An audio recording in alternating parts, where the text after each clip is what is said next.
agency or a federal agency, you do not have COBRA as well. And it basically extends coverage based on the employer's current benefit programs. Here are some documents that you can look at if you want to know what are your benefits under COBRA.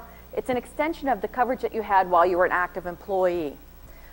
Before you leave, or if you have already left, you can call up and ask your benefits department where you used to work for a summary plan description, an SBD. That's your benefit booklet. You can also ask for the plan document. That's a much larger booklet. That's what they file with the Department of Labor that explains in great detail how the program works. And it's really kind of good to have because it sets up definitions for you so that you know exactly what your benefit entitlements are. And it's also good to keep handy your benefit books or your employee handbook that you might have had while you were employed, because that sets forth policies and procedures. I might be saying this throughout my presentation, but I always say things more than once.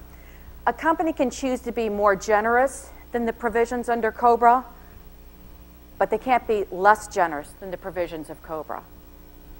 I'll also say this, that when we start talking about COBRA, it is very confusing, it is very complicated, and our congressman put it together for us.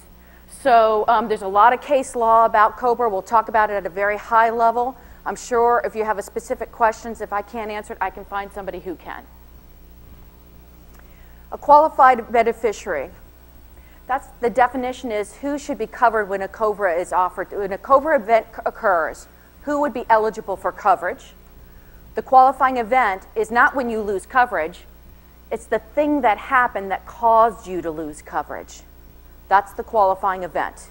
That's what triggers the time clock is set on your qualifying event. And the COBRA subsidy is the amount of benefit that is given to you because the federal government came forth on February of 2009 to basically help pay for the cost of health care through a subsidized rate. Not everyone qualifies for this COBRA subsidy. It depends on why you were let go.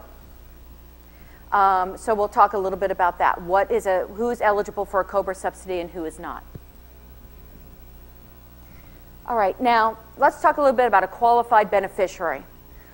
So if you are working and your employer eliminates your position and you had health coverage, you would be eligible for COBRA. You would be considered a qualified beneficiary. If you covered your family, your spouse, and your children, they would also be considered a qualified beneficiary. If you were working and your job was eliminated and you were married but you only had single coverage available to you, then you would be the only qualified beneficiary. It's who was on the plan when that qualifying event occurred. And there's some kind of nuances. If you have a change in family status, meaning you get married or you divorce or you give birth to a child, you can add them onto COBRA. But generally speaking, whoever was covered under that plan at the time of your qualifying event is who would be defined as a qualified beneficiary. So if we have somebody that is single, they would not have one qualified beneficiary. If they have family, a wife and 2 children, they would have 4 qualified beneficiaries. You with me? If I declined health coverage because my spouse was working, and I declined health coverage and my job is eliminated, the company is not required to notify me of COBRA.